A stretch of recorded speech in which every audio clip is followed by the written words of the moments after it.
आप सभी के राधे राधे, जय श्री कृष्णा, हर हर महादेव। आज मैं कार्तिक के असली गीत सुनाने जा रही हूँ। प्यारा सा गीत है, जरूर सुनिएगा।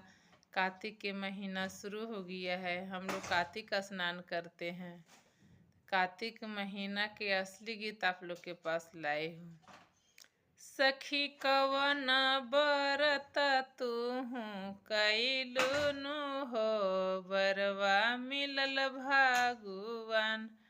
सखी कवन बरत तुहू कैलुनु हो, बरवा मिलल भागुवन।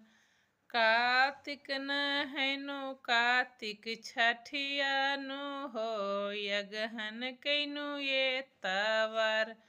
कार्तिक नहैनु कार्तिक छठियानु हो, यगहन कैनु ये तवर।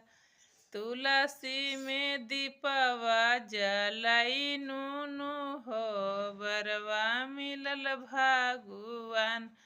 तुलसी में भोगवा लगैनु हो, बरवा मिलल भगुवन।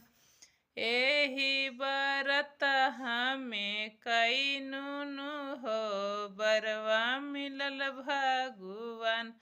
सोनमा चूरिये भगना दाना कैनु हो, बरवा मिलल भगुवन।